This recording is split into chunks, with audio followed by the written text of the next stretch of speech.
Fala pessoal, boa tarde. Boa tarde, pessoal. Boa E aí, tarde. como o feriado foi bom? Excelente. Eu consegui descansar, cara. Eu descansei também, no final das contas peguei bastante trânsito, mas descansei bastante. Foi ótimo. Eu joguei videogame. Eu me diverti com a filhinha, cara. O pessoal tá cheio de atividades. Aí. Achei que alguém ia falar assim, fiquei estudando sobre o Azure Cost Management, né? Mas acredito que ninguém ficou estudando e eu também não, mas esse é um tema que eu quero falar com vocês. Eu não sei se dos clientes que vocês atendem, vocês escutam esse questionamento de como melhorar o billing, né, a cobrança, a gestão dos gastos de nuvem, que é um problema, da noite para o dia pode ter um pico, gastar demais e etc. Então, é uma dor para as áreas controlarem. E sempre no Azure foi um calcanhar de Aquiles, né? A gente sempre teve problema para gerenciar nosso billing, quando você comparava inclusive com outras redes. A nossa tinha dificuldades adicionais. E aí, no ano passado, a gente adquiriu uma empresa, né, a Claudin, e passou a fazer parte agora do Azure, e a gente chama ele de Azure Cost Management. Né? É uma funcionalidade do portal do Azure, que é a nossa nuvem de infraestrutura pública, tá? E os clientes podem utilizar essa funcionalidade para monitorar gastos. Então, um administrador consegue saber quem está usando, o que está sendo usado e ter uma previsão de custos, né? Isso era uma dor, algo que os clientes pediam sempre. Então, eles podem usar também para detectar anomalias e ineficácias. Então, por exemplo, eu tenho uma máquina virtual que está ligada há um tempão e ninguém tem acesso a ela, ninguém usa a máquina, estou gastando dinheiro à toa. Ou então, eu criei um disco rígido, um storage, né? Rígido não, mas criei um storage e pus dados lá e desanexei, não está taxado em nenhuma máquina virtual, não estou usando, estou pagando para aquele storage à toa. Então, você consegue pegar essas informações com o Azure Cost Management, né?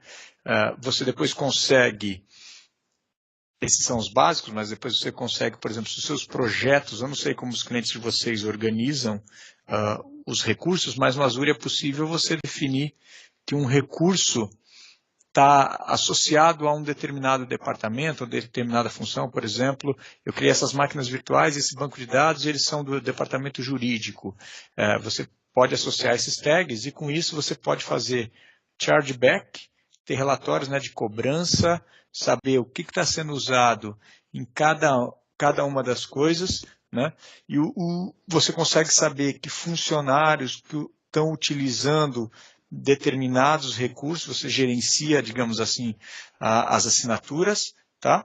E pode pôr alertas. Então, eu posso ter alertas do determinado uso da ferramenta ou não, né? E isso guia você a ter uma eficiência muito melhor dos produtos. Então, assim, é algo bem interessante. Tem um portal, tá? Você vai poder ter esse portal de gestão. E o que é bacana, a TI pode dar acesso à área financeira da empresa, área de controladoria, ou, enfim, não precisa ser só a TI que tem acesso, é uma ferramenta user-friendly, fácil de usar. Claro que a TI prepara os recursos, configura tudo, depois dá os relatórios gerenciais para quem precisa ter esse tipo de visualização. Então, é uma solução recentemente nova nossa na Microsoft. Ela está ajudando na gestão dos recursos do Azure e em breve, para os próximos meses, vai ter uma atualização grande na plataforma, vai sair a versão 2 dele, vai cobrir novos recursos de dentro do Azure, novas funcionalidades e uma coisa que eu não mencionei até agora para vocês é que você consegue usar essa ferramenta para gerenciar não só o Azure, mas como gerenciar o ambiente do Google e o ambiente da AWS. Tá?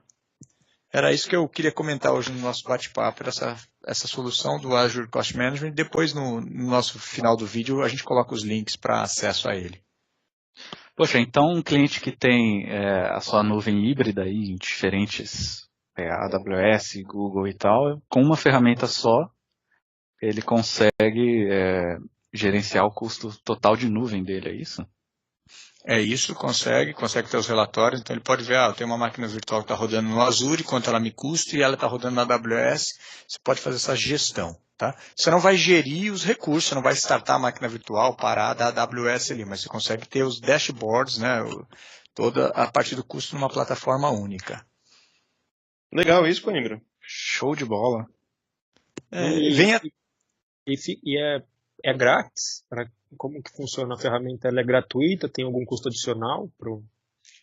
Quando você vai gerenciar os recursos do Azure, você não paga nada, você pode usar. Então você entra no seu portal do Azure, o portal.azure, e você entra lá dentro e faz o deployment do Azure Cost Management, ativa, configura a sua subscription, né, a assinatura que você vai gerenciar, e ele não consome créditos. Quando você quer gerenciar o ambiente AWS ou Google, ele consome alguns créditos da sua assinatura. Tá? Então, para a Microsoft não tem custo adicional nenhum para uso, apenas para gerenciar a AWS e Google tem um custo. Mas aí quando eu adiciono, por exemplo, eu quero que o departamento financeiro tenha acesso a um dashboard. Eu dar delegar isso para outros usuários assim, também não tem custo para mim? Não tem. Você pode criar os usuários e os diferentes perfis de acesso, né? Quem pode criar dashboards, quem pode criar relatórios, ou quem pode apenas visualizar os relatórios. Você consegue fazer essa segregação de perfis dentro da ferramenta. Não, sensacional é que dá para você saber, pelo jeito, né? Dentro da companhia, cada área, cada iniciativa que eles vão ter, quanto que está gastando, né? De repente até para ratear o custo interno da conta, né? No fim do mês ou no fim do período. Interessante isso aí. Olha, é mesmo. Sem dúvida. E isso era uma das coisas que os nossos clientes mais reclamavam do Azure, né? Assim, eu que atendo alguns clientes assim como vocês, quando a gente se reunia e tinha um bate-papo com eles, a grande pergunta é, mas Azure é bacana, funciona direitinho, mas é super difícil de gerenciar quem está gastando, onde eu estou consumindo os meus recursos. E essa é uma resposta boa que a gente está dando agora. Muito bom, excelente. Legal, show. Eu tenho um cliente que sofre muito com isso, porque como ele é a área de internet da organização, né, o centro de custo é ele. Então todo mundo fala, é simples, quem paga é fulano, quem paga é fulano. A gente precisa sentar com ele e mostrar essa ferramenta. Sim, até mais fácil, né, responder a pergunta.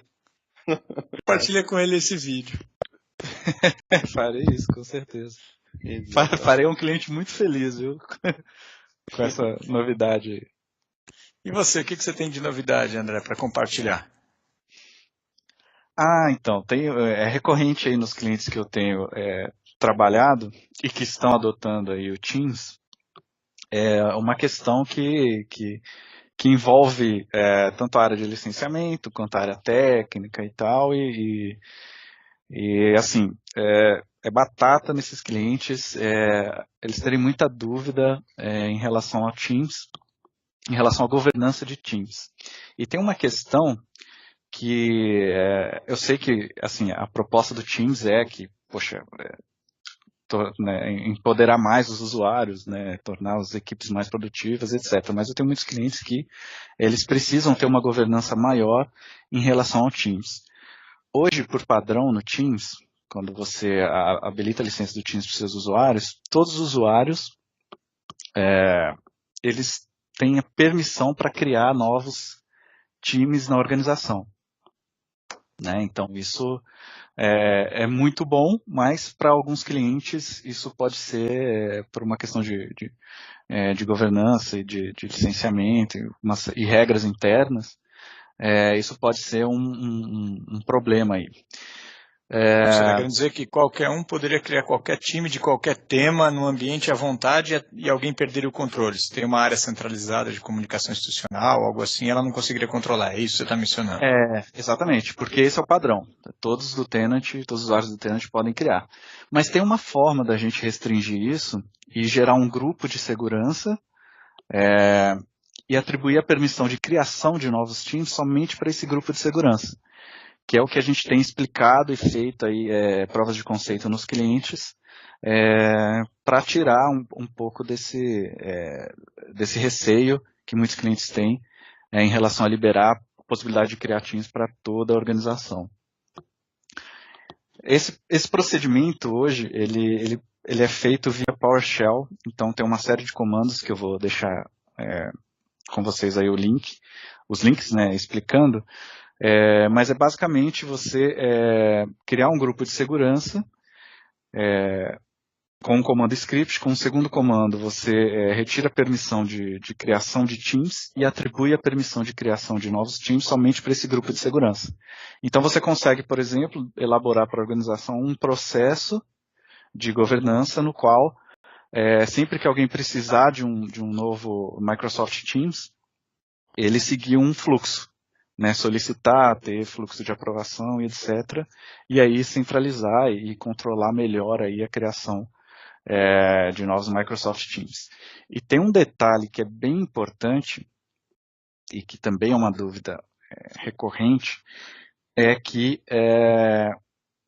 a dúvida que surge nos clientes quando a gente explica essa possibilidade mas qual que é o custo disso? Tem um custo adicional?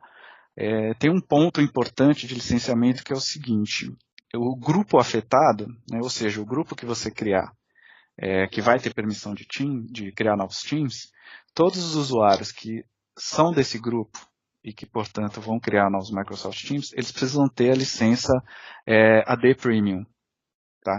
Não precisa de AD Premium para o tenant inteiro, para todos os usuários, mas, obrigatoriamente, os usuários que fazem parte desse grupo, eles precisam ter a conta AD Premium atrelada aí ao login deles. André, pelo que você tem visto, a maioria dos clientes tem optado mais por uma estratégia de bloquear a criação e centralizar, ou a maioria deixa realmente como está por padrão e vamos ver como é que a empresa começa a adotar? Você tem tido algum padrão aí? A minha percepção, aliás, né, todos os clientes que eu estou atendendo aí com Teams, eles têm optado por fazer um plano de governança para Teams, e nesse plano de governança definir realmente um grupo centralizado que vai ter permissão para criar. Porque o que eles veem assim, no Office 365 eles recebem o Teams, recebem o SharePoint Online, recebem uma série de ferramentas, e às vezes para algum determinado projeto, talvez seja melhor criar um template de site específico no SharePoint Online ou alguma outra tecnologia do Office 365 ou coisas assim. Liberando o Teams para todos os usuários, esse filtro, né, esse direcionamento para uma melhor solução para aquele caso, eles veem como uma dificuldade maior. Então, faz sentido. Né, então eu tive uma experiência recentemente com um cliente também, muito similar, né, a isso, onde algumas configurações que vêm default, né, no Office 365, para o time de segurança também tem alguns pontos importantes, né, por exemplo, quando você libera o seu tenant para compartilhamento externo, todos os times criados permitem acesso guest, compartilhamento externo, e eu vejo realmente que os times de TI têm tentado aplicar algum tipo de governança em cima tanto do SharePoint, né, que no caso reflete no Teams efetivamente. Isso que você está dizendo também é uma configuração feita para o SharePoint, e reflete isso no Teams, né. Então eu vejo sim que a parte de governança para as unidades de negócio está sendo mais procurada, né, assim. Estão querendo realmente controlar melhor o dado, a informação que ali está, né? Então, ou seja, primeiro ponto, quem pode criar um time? Depois, qual é o time que pode ter um acesso externo? E assim por diante, né?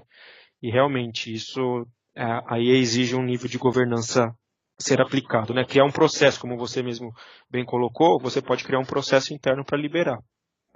Agora, eu entendi do que vocês estão explicando que é possível controlar. Se eu quiser tirar um grupo, só algumas pessoas acessam e que ninguém de fora da companhia acessa, eu consigo. Perfeitamente. Sim, com certeza. Com certeza. E até, de repente, um cenário que os clientes podem trabalhar também para fazer essa governança de criação de equipes, para não ficar presa no e-mail, eles podem até usar as plataformas do Office 365, de aplicações, né?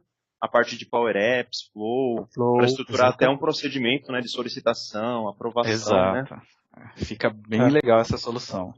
Eu até dei uma ideia para um cliente do setor de hospitais recentemente, ele queria ter um time onde ele não pode, não tem como ele colocar alguém externo sem que a pessoa já exista cadastrado como um usuário externo Guest. Porque uma das formas de liberação do tenant, do site SharePoint, é você libera 100%, né, para usuários também novos, e tem um modo de liberação que você libera somente para usuários já pré-existentes. Ou seja, o cliente pode criar um processo interno para cadastrar usuários externos, e após um fluxo de aprovação, o cadastro ocorre, e a partir dali, o dono daquele site pode acrescentar uma pessoa como um site externo. Eu até dei como opção dele criar esse processo e um canal dele no Teams ser um Power Apps, onde ele faz a solicitação de um acesso de alguém externo. E aí segue um fluxo de aprovação que no final é adicionado um usuário externo, por exemplo. Ô, Tony, mas é engraçado, né? Como que quanto mais a gente vai vendo os recursos disponíveis, é importante a governança, né? Se igual o Coimbra comentou aí do gestão de custo, a gente está falando aqui da criação de equipes, gestão de usuários externos. E é difícil, né, para as empresas estabelecerem, né? Quem que faz o quê, ter um padrão de documentação, revisão de acesso, revisão de atividades. E de um ponto de vista tecnológico está tudo pronto, né? É mais realmente o operacional, né? Como é que faz e como configura, né? Exatamente. E eu já fui questionado, né? Operacional. E por que já fui questionado por que vem tudo liberado, né? Já que o default é vir tudo pode, né? Até defendo que o Office 365 ele veio para empoderar o usuário, né? Você pode utilizar os recursos, porém a gente também empodera o administrador para que ele também aplique a governança dele, aplique os seus critérios de segurança de acordo com o que o negócio precisar. Então o Office 365 ela é uma plataforma desde para uma empresa que tem 10 pessoas, 5 pessoas ou até mesmo uma única pessoa, até empresas multinacionais geograficamente distribuídas, né? Onde é necessário realmente ter um nível de controle um pouco maior. Então, e a gente empodera também os administradores, né? Nossas ferramentas de compliance, né? Nossas ferramentas de auditoria são muito vamos dizer assim, detalhistas, né? Você consegue aplicar níveis de segurança e compliance em cima do ambiente no nível de encontrar qual foi o usuário que acessou o arquivo em determinado horário, por exemplo, né? Então, é algo muito granular, né? Exatamente, Antônio. E olha que show. Se você quiser, você pode até configurar o Office 365 de um jeito que ele fique como se fosse uma aplicação interna que está sendo fornecida e operacionalizada pela própria Microsoft, que não tem acesso externo, você restringe lá no acesso condicional, você restringe, de repente, o horário, você restringe com quem pode ou não pode compartilhar externamente. Então, no fim das contas, é como se fosse uma aplicação interna que você vai ter realmente sendo fornecida e sustentada pela Microsoft, né? Exatamente. É como se literalmente você tirasse o servidor do seu data center e falasse, Microsoft, cuida para mim, mas a organização e gestão do recurso é meu. Ou seja, eu controlo o que eu quero. Você só fornece, mantém o serviço rodando. Literalmente assim. É isso aí. E eu sei que o Zanré tem a pauta dele, algum assunto que ele queira trazer, mas se você quiser, Zanré, já que você falou 2 vezes aí, e depois o restante do pessoal também comentou Power Apps, explicar um overview rapidinho o que é esse Power Apps, eu acho que é bacana. Boa ideia, Coimbra. Para quem não sabe, o Power Apps ele é uma solução que ele se enquadra na categoria que a gente chama de low code e no code, mas que, entre outras palavras, é uma solução para você criar aplicativos, que podem ser tanto formulários quanto aplicações mesmo, propriamente ditas, sem o uso ou conhecimento de uma linguagem de código, como, por exemplo, JavaScript, a parte de Python, C#, Java, dentre outros. Então, a proposta dele está bem alinhada com o que vocês falaram antes, né? É empoderar. É permitir que um usuário que ele não é um dev, não é um desenvolvedor, ele vá e consiga criar uma aplicação para atender uma necessidade que ele tem no dia a dia e consiga compartilhar com as pessoas da empresa da mesma maneira que ele compartilha um arquivo que ele criou, talvez no Word ou no PowerPoint, uma apresentação com as outras áreas. A gente tem até alguns casos bem interessantes de funcionários de departamentos como da parte de aeroportos, que pegaram casos que ele estava passando pontualmente, criou uma aplicação sem a necessidade realmente de aprender a programação e resolver o caso de uso dele. E tem uma série de tantos outros. Isso é uma outra tendência, né? Que a gente também tem visto bastante nas organizações. Que acho que está alinhado com essa visão que vocês comentaram de empoderar, né? Que é de permitir o usuário, caso o TI permita, né? Claro, criar os conteúdos que vão resolver as necessidades que ele tem no dia a dia, né? E como é que acessa esses Power Apps? É pelo computador? Ou Então, mobile também funciona? Tem vários jeitos. Você pode acessar ele tanto de uma página web, você pode até pegar o código e você disponibilizar ele no formato que a gente chama de embedded, né? Dentro de uma aplicação. Você pode acessar ele dentro de um Power BI. E você também consegue acessar ele dentro dos aplicativos móveis do Power Apps que você tem para as plataformas. Tanto Android, iOS, Windows Phone, iPad, tablet Android. Isso é um cenário legal, né? Porque você não também tem que dentro de publicar o canais do aplicativo na Teams, loja, né? né? De canais do Teams também, Antônio. Exatamente. E aí você não precisa publicar na loja. Já cria o aplicativo, joga para a sua organização somente acessar e está pronto para usar, né? Tá tudo integrado, né? Pelo que eu percebi, vocês estão comentando Power Apps, Power BI, ou seja, Teams, faz uma vez e consome de várias fontes. Tudo integrado, Coimbra. Tudo integrado. Pois isso pode ser um tema para um próximo papo, a gente entrar em mais detalhes do Power Apps. Parece bem interessante. Legal. Boa. Seguir. Tá ok. Então, eu gostaria de compartilhar com vocês hoje, pessoal, um anúncio que a Microsoft fez recentemente, né, nesse novo fiscal year, que para a Microsoft um fiscal year vai de julho a junho, né, de um ano a outro. A gente iniciou o nosso fiscal year em julho deste ano, né, de 2018. A gente anunciou o Microsoft Teams com possibilidade de integração com telefonia em Global Availability, ou seja, qualquer cliente, né, qualquer tenant do mundo onde a Microsoft tenha recurso de audioconferência, né, que a gente atenda o cliente com recurso de audioconferência, está apto agora, né, está apto a fazer a integração com telefonia. Ou seja, a Microsoft, né, para quem não sabe, em alguns países do mundo, né, em 11 ou 12 países, não me recordo de cabeça, mas ela é uma operadora de telefonia, né, como Estados Unidos, Canadá, Reino Unido, agora o mais recente foi a Austrália.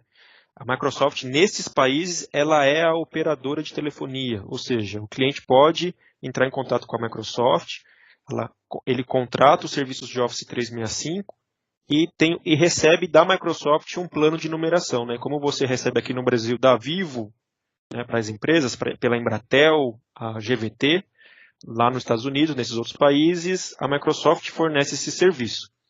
Uou. Porém, só que nós temos também clientes no mundo todo onde a Microsoft não é operadora, só que a gente precisa ter o ramal tocando no nosso cliente do Teams, né? A gente tem esse recurso hoje no Skype, porém nós precisamos ter esse recurso tocando no Microsoft Teams também. Então a Microsoft fez um trabalho, né, ela fez um esforço muito grande de roadmap de funcionalidades de telefonia do Skype para o Teams. E em julho deste ano ela anunciou que agora qualquer cliente do mundo em países que ela atenda com audioconferência podem ter a integração com telefonia on-premise, ou seja, você contrata o serviço de Office 365, utiliza o Microsoft Teams como interface de usuário, porém você consegue integrar com o seu ambiente de telefonia on-premise, ou seja, você tem o seu plano de numeração da Vivo, da GVT, da Embratel, você coloca um componente, né, que a gente chama esse componente de Session Border Controller, né, dos parceiros homologados, né? Aqui no Brasil nós estamos falando de AudioCodes e Ribbon, né, são os parceiros que nós temos para fornecer este gateway, né, esse Session Border Controller.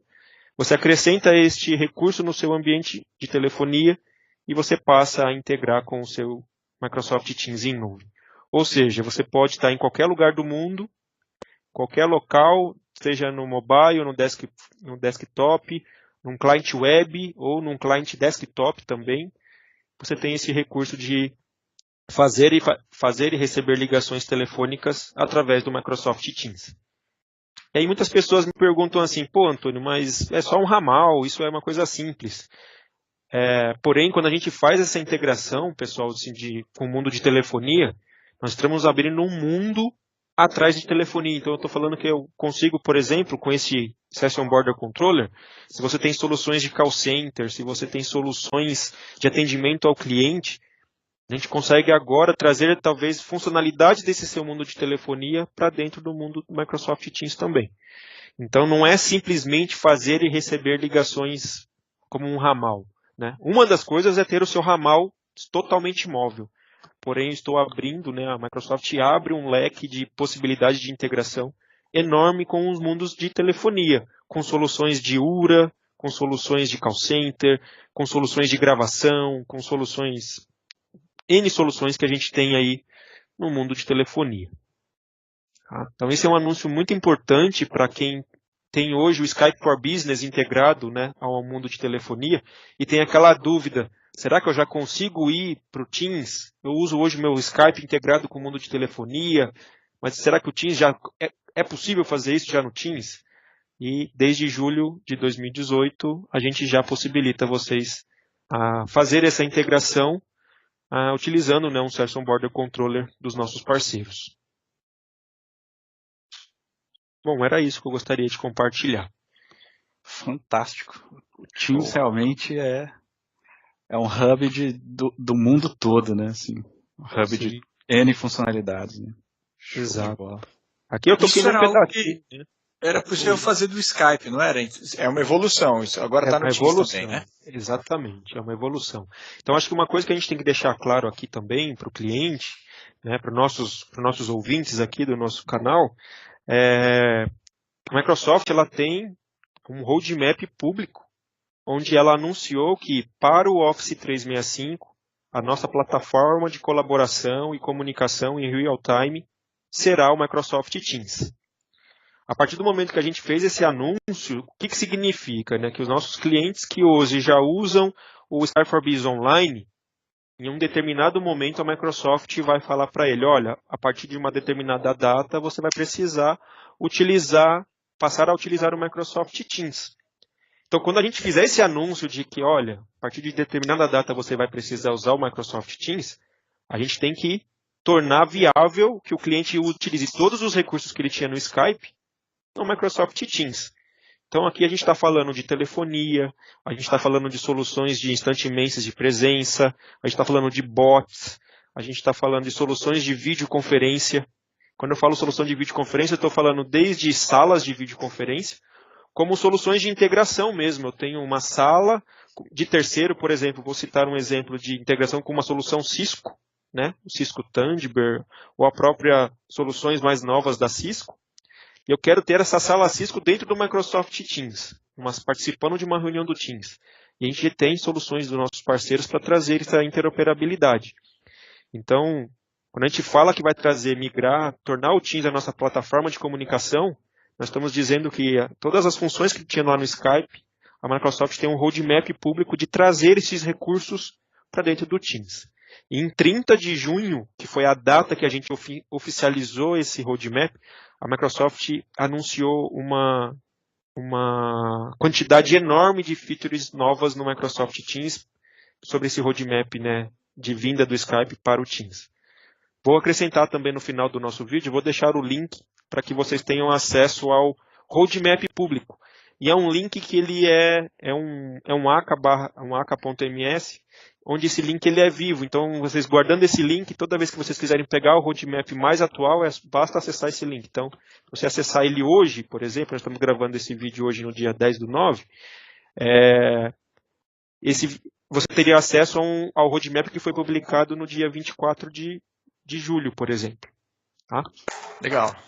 E esse link ele é vivo, né? Então eu posso compartilhar com vocês depois. Show. Excelente. Algum outro tema, pessoal? Não, Coimbra. Então, não, Coimbra. Foi ótimo. Agradeço aí esse bate-papo, esse tempo aí que a gente pôde conversar. Obrigado, pessoal, e boa volta aí de feriado. Obrigado, pessoal. Prazer conversar com vocês nesse nosso primeiro episódio. Valeu, foi ótimo, excelente. Uma ótima semana aí para vocês. Valeu, pessoal. Primeiro de muitos.